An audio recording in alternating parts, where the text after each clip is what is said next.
Hi everyone, my name is Jo and I love to read. Today I'm going to be doing my January 2021 reading wrap up.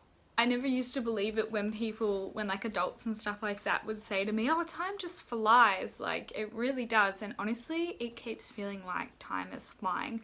Which is good because I guess it means that I'm busy and everything like that, but I just can't believe that we're at the end of January already. This month I finished 2 books, one physical and one audio, and I think this would also be an appropriate time to mention that I have changed up one of my reading goals already. My original goal at the start of this year was to read 24 books, but I've decided, thanks to Storygraph, I have decided to change my goals to actually just be page centric. So instead of having to read a certain amount of books, it's just a certain amount of pages, which I believe is going to make it a lot easier to pick ginormous books like the one that I read in January without feeling like I'm not crushing my goals. I've even felt like not doing a number goal at all, and I may not in the future because it's just not what it's really not what reading's about for me. The only reason I picked number goals before is that I was wanting to get rid of my TBR, and it's nearly there, so why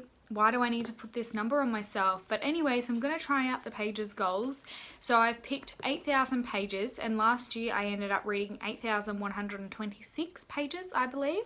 So that's pretty good. And again, freedom. And I guess if you're stressed out about wanting to read big books but having a large number goal, try doing pages instead of books. The first book I finished, which was my massive one, The Evening and the Morning by Ken Follett. It is the 4th book, but it's the prequel in his Kingsbridge series. This one came out last year, I believe, or the year before. I'm pretty up to date with his series. Whenever they come out, I always buy them. This one I ended up giving 4 stars to. I really enjoyed it, and for a book so big, I'm so glad that Ken Follett's writing engages me as much as it does. It didn't feel like it dragged at all, which is good for a book so large, and quite often I was just able to read it and felt absorbed in the story and not actually like I was physically reading a book and that it was taking forever. I was just really happy to continue being in this world and to see what these characters were doing. The main reason why I didn't give it that extra 1 star to make it 5 stars is that the romance, although it was present and it was compelling when it was there, oftentimes through the majority of the book it was actually flat and nothing was really happening with it. And I'm someone that, particularly with a lot of books, but I know with Follett's books, it is the romance being carried throughout the entire plot is what makes me give them 5 stars. So although I still enjoyed watching the characters with their political issues it's like such a good versus evil kind of story, and although I enjoyed it, there were times where I just kind of was reading for the sake of reading, and I felt myself just finishing it but not really being interested in the struggles, which kind of sucks because the whole reason you're there is to read and see how like the characters are going, and I was like, can we just get to like the romance bit? Where I think Follett succeeded in previous books more than this one, it's actually had the romance being really central and having one of the main plot points continuing throughout it is trying to have the characters be together, whereas quite often, even though the 2 main love interests wanted to be together, it didn't actually really happen for them for a long time, and a lot of the plots didn't actually involve them getting together, which is good because life shouldn't always be about romance. I understand that, but it was still just a bit frustrating because I love reading romance and it is something that will make me addicted to something, and I just wish it had been a bit more influential to the plot and the decisions of the book. But I should probably also describe what this book is about because I want to get better at that and convince people to read things if I've really enjoyed them. This is the 4th in the Kingsbridge series, and it is a good versus evil story that's very character focused. There's lots of different point of views that go along with this story. The main one is from Edgar, who is a boat builder that is just trying to succeed in the world and make the little town that him and his family have had to go to after the Vikings pretty much destroyed their business in their coastal town. They then get told that, oh well, the only way that you're going to be able to make money is if you go to this little not very successful farm that has no tenants, and they're in this little dingy backwoods place that has a river going through it, and everything that Edgar wants to do, because he's a lot sort of smarter than the people sort of around him in the town, and what he's trying to do is make the town flourish, but unfortunately a lot of that is going against the very powerful bishop, who is basically doesn't want that to happen for various reasons that we find out why, and it is a big struggle between Edgar and the bishop trying to get their ways. So this is written in the Dark Ages in England, so very medieval-esque, and I find them really fascinating and really interesting, this series. So this is a prequel.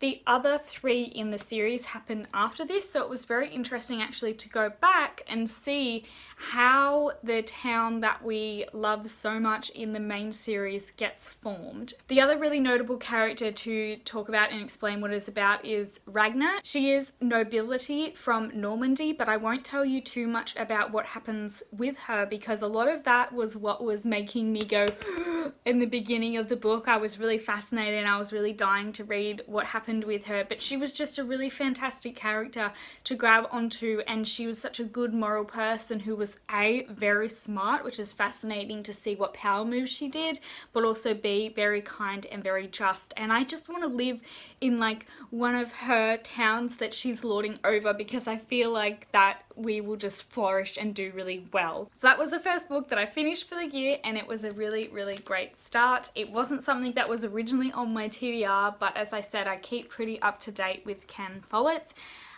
You will also should be expecting a series ranking of these in the Kingsbridge series that I will be posting later on, and check that out if you want to know more about the series. The next book, and the only other book I finished this month, was number 3 in the Ranger's Apprentice series by John Flanagan. This one is called The Icebound Land. I did listen to it on audio, but I do have physical copies of it as well.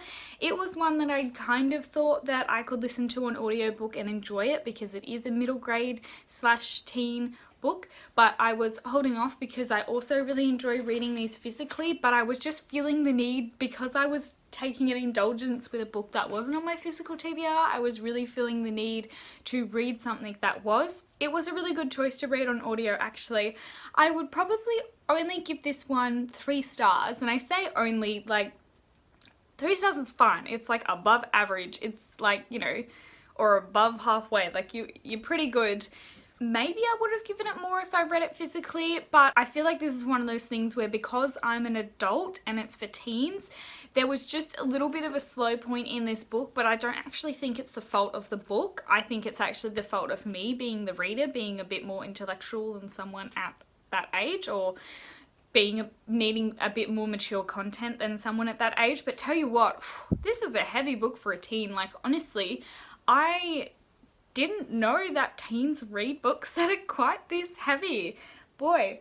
So this is the 3rd in the series. I'm not really going to talk much about what happened because it'll be a bit of a spoiler, but it's this epic journey in an icebound land, and there are themes of slavery and addiction. Like, Jesus, like, I don't know, like, I remember when I was younger and I was reading books and I used to be like, oh, you know, why do adults feel like they have to control what kids read? Like, we can handle it. But now as I'm older, I feel myself reading books being like, would I give this to a child? But this is a teen series. This is like I think like 10 to 13 year olds can be reading this, and probably maybe it's a really accessible way to learn about slavery and to learn about drug addiction. But it was really interesting. Again, I don't really know what else to say that isn't spoiling the series for people, but I think it was well worth it to continue it, and I'm looking forward to seeing the rest of adventures of Holt and Will and Evangeline. So that is it for my January wrap up, short and sweet. Thanks so much for watching this video. What did you read this month? Was it something really great to start the year off, or something that you thought could have been better than it was? I'm looking forward to continuing my reading journey this year, and I hope you are as well. I will talk to you guys in my next video. Don't forget to like, comment and subscribe, and I'll see you in the next one. Bye!